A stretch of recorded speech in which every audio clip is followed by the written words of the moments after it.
I'm Bob Patrick. I have some earthquake information that may not have trickled down to you. There are 3 related briefings. In each, the examples are chosen for those who live or do business on the west coast of LA County, inland on the plain, or in the San Fernando Valley. If you see one version and do business or have family in another part of town, you go to YouTube for the other material.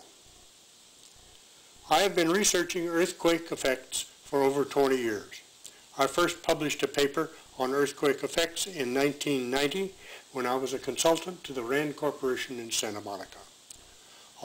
Since then, a lot has been learned, but not much has been properly presented to the public. Let me make one thing abundantly clear.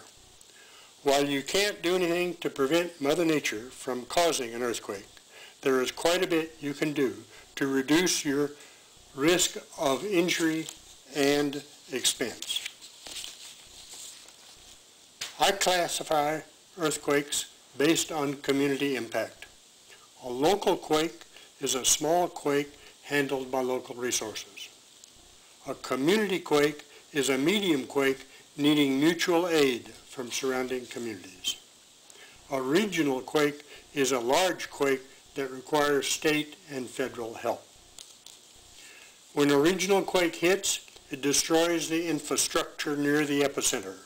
Gone or damaged are the lifeline utilities, the transportation network, communication systems, and the logistics systems.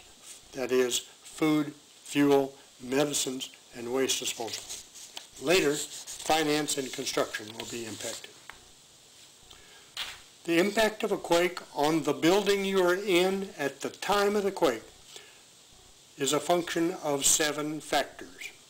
1 is the Richter magnitude and the depth to the epicenter. That's the energy. 2 is the distance the building of interest is from the epicenter. 3, the type of soil into the building. 4, the number of stories the building had. 5, the type of construction of any buildings immediately adjacent. And 6, the construction used in the building of interest.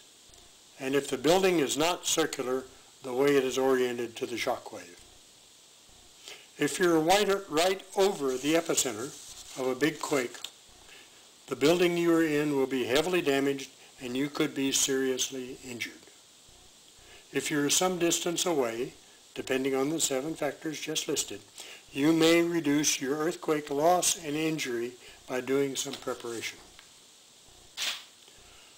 Quakes can occur at any time, on any day, in any season, and are not triggered by sun, moon, temperature, moisture, or political persuasion. Spans of a couple of 100 years are of current interest.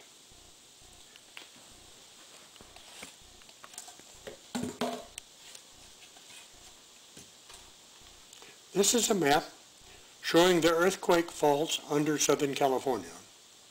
This map is a little dated since they've found additional faults since it was printed. These faults look like the veins in your eye after a night of hard drinking. Here is the San Andreas.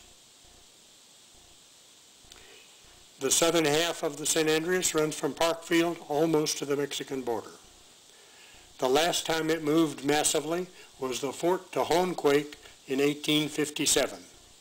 That quake is estimated at a 7.9 magnitude, and the rent in the Earth's surface was 220 miles long. In 2008, the USGS, the United States Geological Survey, said, "Get ready, it's going to move again." The USGS has published a scenario that postulates a 7.5 magnitude quake on the San Andreas Fault centered at Salton Sea. Here are some cost estimates from that estimate.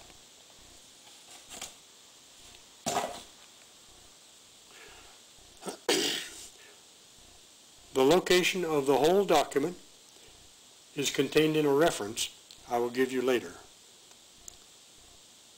In addition to the cost of the predicted quake, They say business will be interrupted for at least 6 months. Think of damage from a big quake as a series of rings. Over the epicenter, total destruction. In the next ring, partial devastation with some buildings standing and some buildings heavily damaged. If you go far enough from the epicenter, there will be buildings standing with their contents all over the floor. The USGS notes that LA's utilities all cross the fault and are likely to be damaged. Since power is required to pump fuel and fuel tankers need clear roads, running out of gas will be a common problem. Running out of food will follow. Not all hospitals will survive, and those that do may not be fully staffed. There is no provision to expedite vehicles driven by medical people or medicines, water, and fuel to those hospitals that are in full operation. It doesn't take much to imagine a family loading an injured member into a car and fighting traffic to a hospital to find it not in full operation or closed. In 1992, a quake at Landers, out in the desert, taught us that adjacent faults that seem unconnected can fail in sequence and produce a 7.3 magnitude quake. The biggest worry we have is the Newport-Inglewood fault, which runs from Long Beach to UCLA. There are also faults offshore. The USGS borrowed the research submarine Alvin and found recent activity not too far off the coast. If that fault moves, it could result in a tsunami with little or no warning. In 2009, UCLA did a residential quake readiness survey.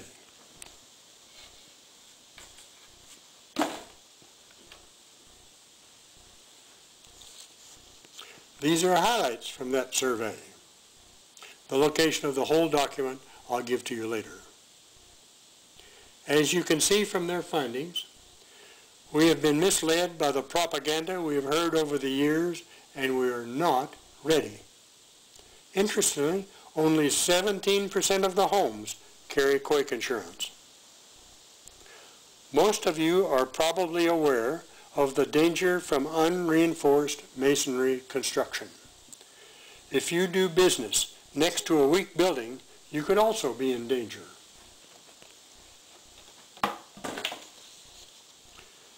This shows damage from a 1983 6.7 magnitude quake in Coalinga, a little town up northeast of Paso Robles. It occurred on an unknown fault. Note the tall building failed and destroyed a short building right next door. In the 1983 Coalinga quake, a two-story building fell down on the structure next door.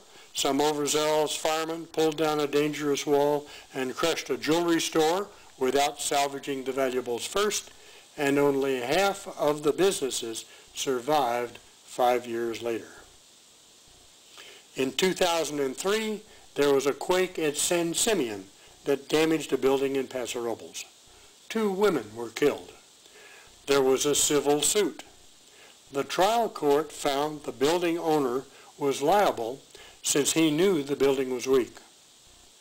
The appeal court upheld the trial court decision. The San Fernando Valley is earthquake prone. In the last 40 years, a heartbeat in earthquake time, the valley has had 2 significant quakes. In 1971, an earthquake in Sylmar destroyed some highway bridges and a VA hospital which had been built upon the fault. In their infinite wisdom, the VA rebuilt the hospital in the same place. Some of you may remember the 1994 Northridge quake.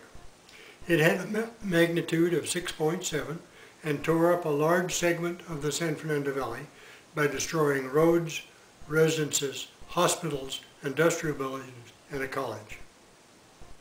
I helped write the field report on the Northridge quake and remember it quite well. After the 1994 Northridge quake, the USGS took this picture of an unprepared kitchen that was shaken pretty hard. If we had a big quake, there would be no restaurants open and you would have to eat at home.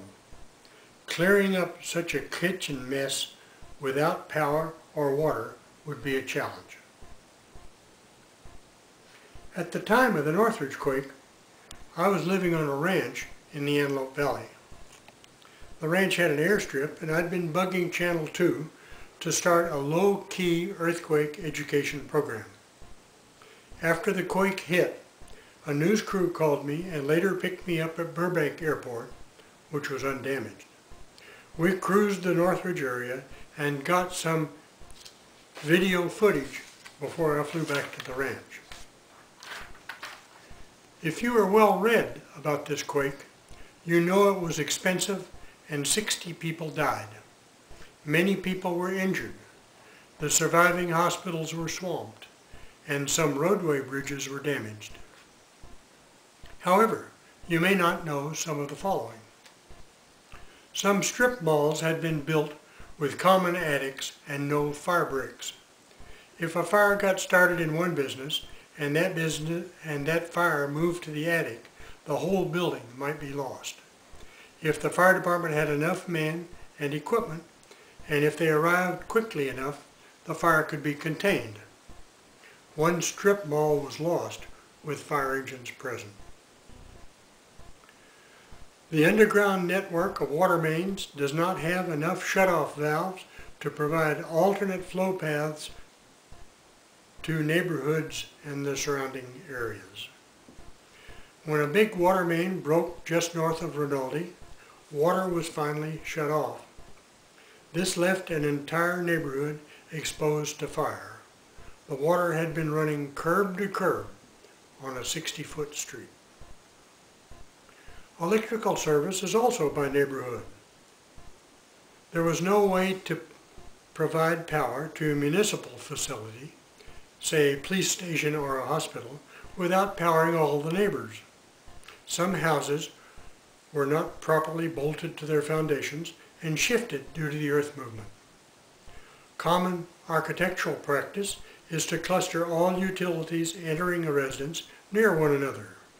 Thus, if the house shifts, you might break the gas line and the electrical service would provide power for a fire or explosion. Several fires were started when the power was restored. A few months after the quake, the Reader's Digest published a heart-rending article about the evacuation of preemies and other newborns from the top floor of the Northridge Hospital. The article failed to raise the question of why the maternity ward was up there in the first place. It is well known that tall buildings sway in a quake, and the higher you are, the more they sway. To put wheeled bassinets on the top floor without restraints to keep them from moving was dumb and dangerous.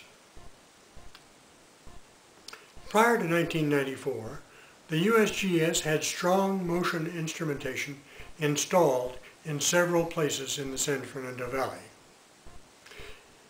It recorded a frequency profile of all the quakes as they occurred. One set of instruments was installed on the 10th floor of a hotel on Ventura Boulevard in North Hollywood. That instrument recorded a horizontal G equal to gravity. That's enough to clean off desks, dump computers on the floor, and rearrange an office. I had a dentist in Woodland Hills. He kept patient records on open shelves. I tried to get him to put restraints on those stored records for years. The quake hit. The records all fell, and he and his staff spent 3 days matching x-rays and patient records. The last time I visited him, there was no Velcro under his office computer to keep it from sliding. There's a school in San Fernando which has a crude oil pipeline buried under the street in front of its campus. Some years ago, a crude oil pipeline under Ventura Boulevard broke and filled the street with black glue. It didn't burn, and the break was not quake related. When I lived in San Fernando Valley, there was a wind-driven fire that swept south off of Porter Ranch and jumped Devonshire Boulevard. I was glad I had prepared sprinklers for my shake roof house.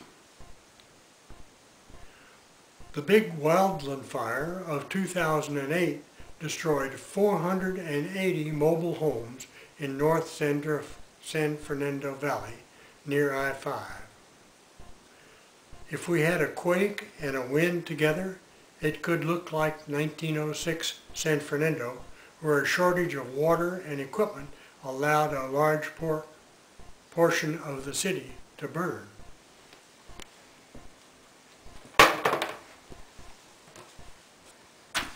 The 500 structures that burned in North Valley in 2008 were densely packed and without sufficient water or access.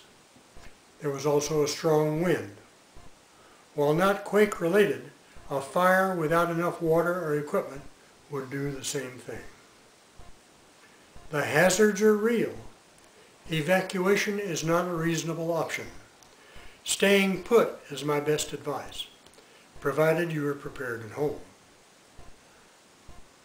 The USGS scenario describes heavy damage. The North Valley is only 35 miles from the San Andreas Fault. The area is laced with known faults.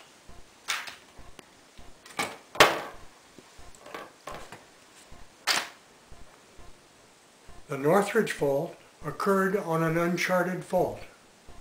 There may be even more uncharted faults, like Northridge, under the valley floor. If the quake described in the USGS scenario actually occurs, you will be isolated. The phones either will not work or will be saturated. Water and power both cross the fault, and there won't be enough fire equipment to quench a big blaze. The day after the quake, there will be food shortages due to transportation system damage, and no fuel due to lack of electricity for pumping and the inability of fuel tankers to negotiate damaged roads. In some areas, there might be an uptick in crime since the have-nots will try and steal from those who have prepared. There will probably be some hospitals that are not in full operation due to the politics Sacramento has played for 30 years. Further, they may not have a full staff or adequate medicines until the transportation system is restored. Pity the ones being transported for medical attention only to find a hospital facility damaged, closed, or understaffed.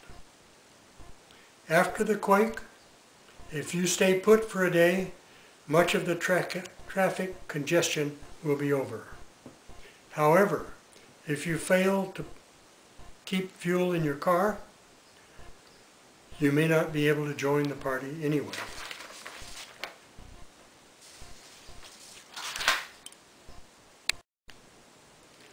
About this time, you're probably harboring a few questions. If our roles were reversed, I might ask, what if he's wrong? Is he concerned for nothing? To which I would reply, find the USGS scenario, read the summary, and judge for yourself. Next, I would wonder, so he's right and he has the USGS to back him up. What should I do? Well, there are three choices. One, you can pack up and move your home and your business out of earthquake country. Two, you can read the conclusions from the UCLA study of household readiness and see how you stack up against your neighbors. And three, you can check your earthquake insurance and see if both your home and your business are covered, and then get to work preparing. If you convince yourself that a big quake would disrupt the city, you might want more suggestions than duck, cover, and hold for 72 hours. In that case, go to the internet and Google SoCal Quake Essays. I wrote those essays to give you some ideas that might stimulate you to preparing. Some ideas will not take much effort. Some will be superior to common quake advice. And some will make your heart sink, particularly if you find you have a chimney like the one that broke in two in 1906 and killed the San Francisco fire chief. The earthquake establishment makes a big deal out of building codes. The concept is good, the practice is flawed. A building code is the best the architects and structural engineers can come up with that is politically correct. The codes are updated every 3 years, so there's a built-in time delay. The code changes must be reviewed and adopted by local jurisdictions. Some municipalities adopt each code in total, and some choose what to adopt and when.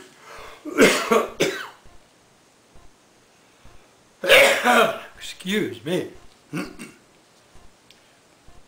Codes are not retroactive.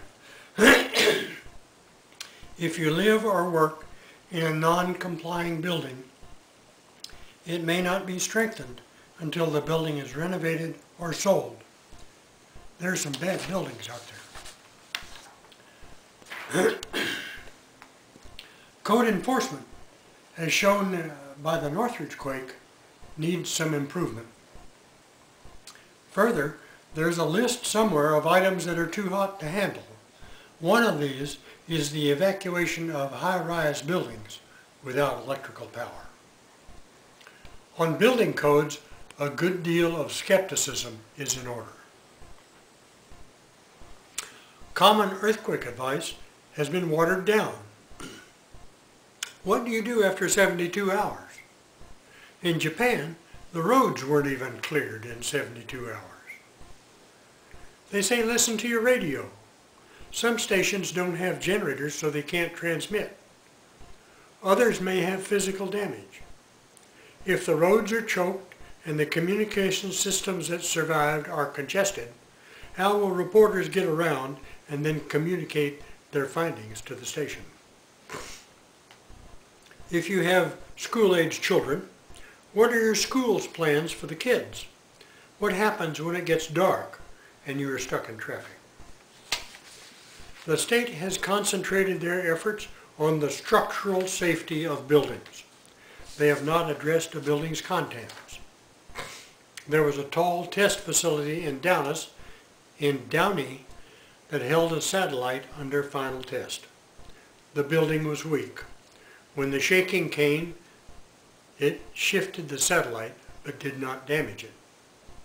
The contents were worth many times what the structure was worth.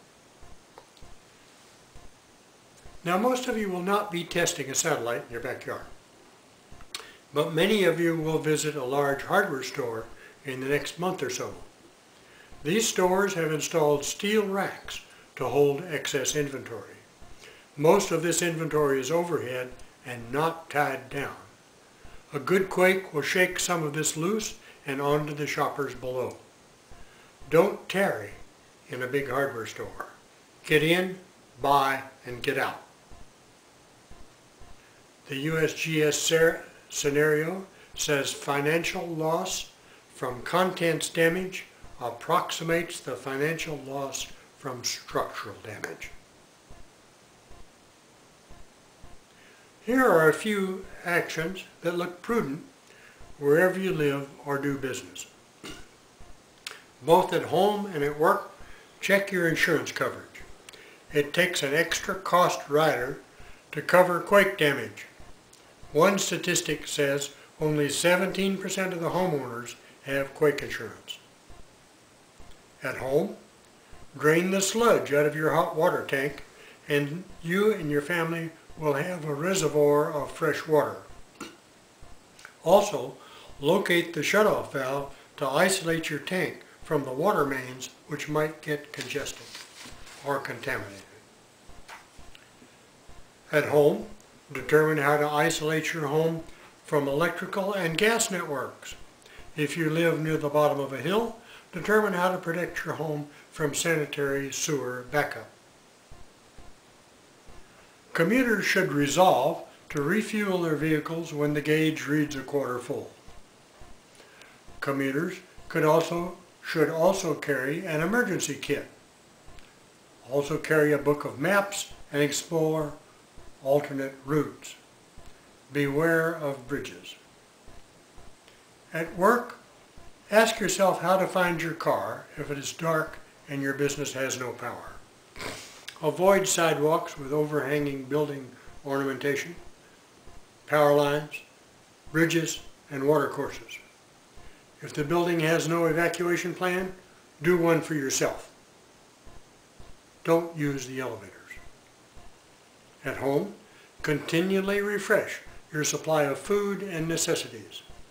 Don't get caught with out-of-date canned goods or run out of daily medicines.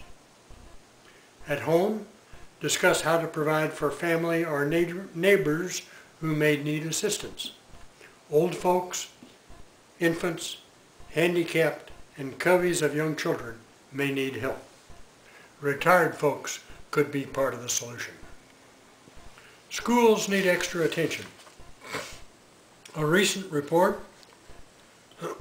says Sacramento has let some school construction go uninspected. The fact that the school's interiors and contents may not be secure is an open secret within the earthquake community. Some evacuation plans are trash. While school staff are first responders within the school day, some are not prepared at home. It's worth checking since little kids cannot forage for themselves. Both at work and at home, if you see a newspaper article or a TV show that tells the preparedness level for hospitals, make notes. Some hospitals were constructed to the new code, some have been strengthened, and some may suffer significant damage. Hospitals don't advertise their state of readiness. The readiness of pharmacies, labs, clinics, and doctors' offices is not even addressed. You don't want to make an emergency run to a closed facility. At work, if your business is damaged, retrieve the computer. Your business computer contains your accounts receivables, payables, contracts, and customer list. It is the key to restarting your business or filing an insurance claim. Wherever you are, don't depend on your usual communication systems. Power poles are replaced on an as-required basis.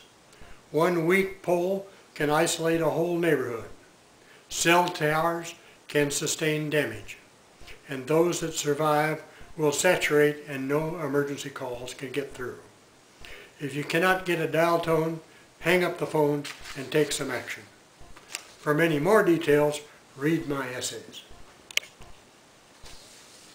In summary, the big one is coming. We don't know where or when.